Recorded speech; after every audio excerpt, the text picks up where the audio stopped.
Good afternoon, dear colleagues. I'm glad to welcome you to the next regular briefing of the spokesperson of the administration, the president on the anti-terrorist operation, Colonel Andriy Lysenko. So now you will have the information. Good afternoon, dear colleagues. So now about the events that happened last day in the zone of the anti-terrorist operation in Luhansk, the sector. The situation remains tense. The gunmen have provoked us with arms next to Shastens-Nitsa Luhanska, using small firearms, grenade launchers and mortars with a caliber less than 100 millimeters. Also, it wasn't quiet next to Novotoshkivsk and Zolote. However, they did not use the heavy weapons. The hottest spot is Donetsk sector, and the most of shellings and armed provocations of the militants take place during the nighttime, not to draw attention from international monitors. Yesterday, the illegal armed formations concentrated their attacks on settlements next to Donetsk airport. The gunmen have 3 times shelled from artillery from 122 millimeter cannons Avdiivka. As a result of these barbarous shellings, at least 3 civilians were killed, a grandmother and her disabled grandson, and also a 49-year-old man died under the debris. There are renations in residential quarters. Opetnepilski and Vodyanne were shelled from 120 millimeter mortars banned by Minsk agreements. Also, the gunmen have shelled from a tank the positions of Ukrainian military next to Pervomaisk, and enemy snipers worked in the vicinity of Marinka.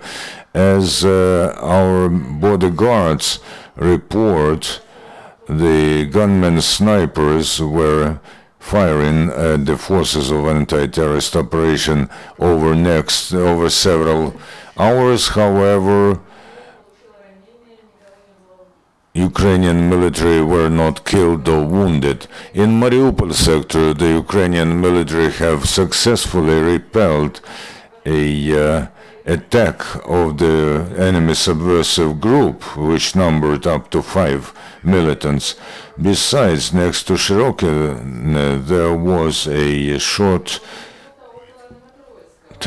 provocation with the result of small firearms and 1 shelling from 120 millimeter mortar next to Novotroitsky.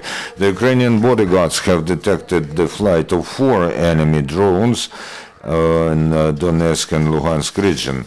As a result of combat action, we have lost 1 Ukrainian military and 5 were tortured. The Security Service of Ukraine has determined another fact of torturing of Ukrainian citizens by Russian special services. In June this year, in the city of Chertkove, the Russian bodyguards have detained a 20-year-old Ukrainian citizen, a resident of Luhansk region.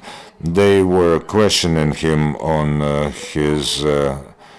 the Ukrainian law enforcers and military servicemen knows to him. After he refused to say this, they started to torture him. They started to beat him. They put a plastic bag on his head and they put electric wire to his body. Then the Ukrainian was able to come back to the Ukrainian territory, and now he is cooperating with the Security Service of Ukraine. Now he'll tell about the interrogation by Russian law enforcers. Well, the first question that he asked was, who he? He said that he was a FSB captain. I told him I won't be telling anything because I told everything that I had to tell. In response, they started to beat me on my ribs, and they told me to kneel. I did not agree. Then they hit me and I fell to my knees. They were putting electric wire to my body and they were beating me again, and from time to time they asked whether I want to do something, to say something. I told no, and he said that, and they started to beat me again. I remind you that according to the Ukrainian legislation, a citizen who has voluntarily told about his contacts with the enemy and didn't willingly cooperate with them is exempt from responsibility. During the search of a car on the control point Bugas, 8 million hryvnia and $1,500 were found that were given to the SBU department in Donetsk region, and also over the last 24 hours the bodyguards have detained 5 cars that transported illegal cargo along the line of separation.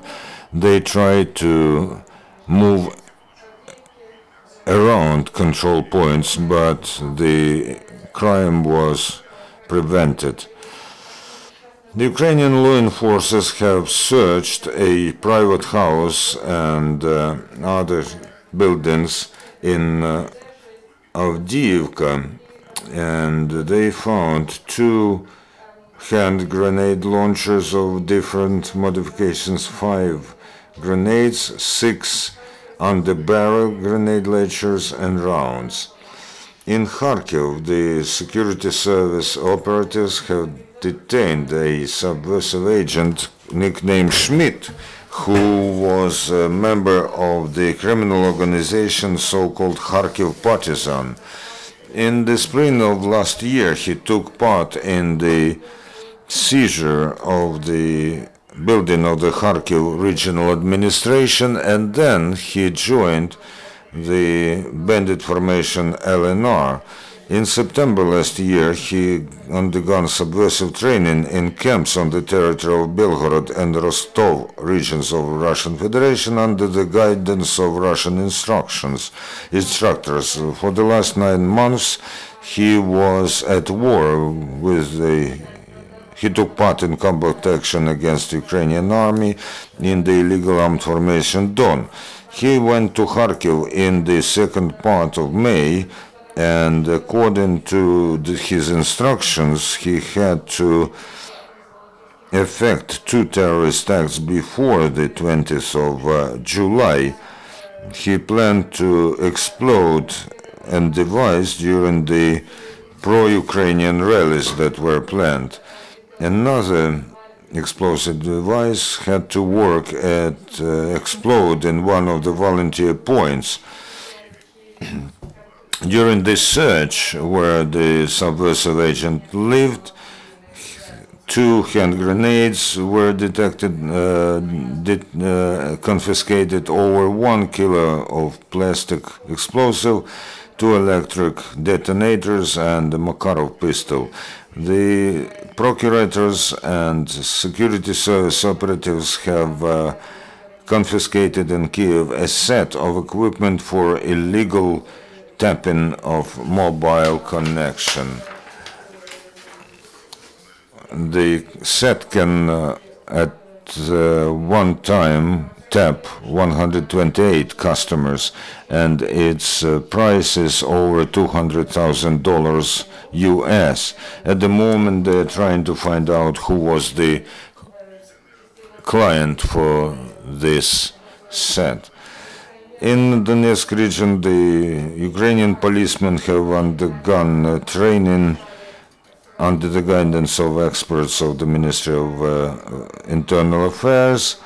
They were trained to shoot and throw grenades and so on.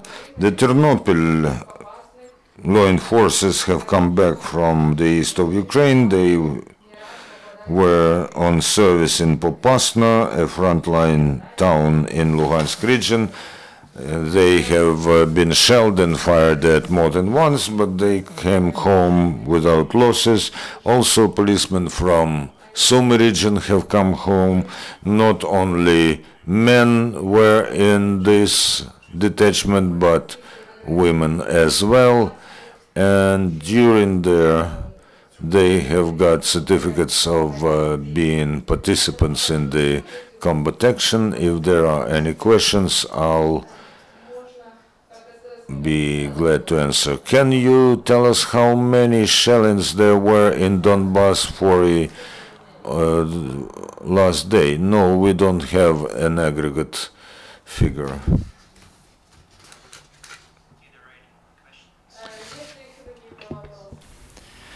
No, thank you very much. I thank the spokesperson of the anti-terrorist operation, or the administration of the President of Ukraine on anti-terrorist operation, and the next briefing is tomorrow at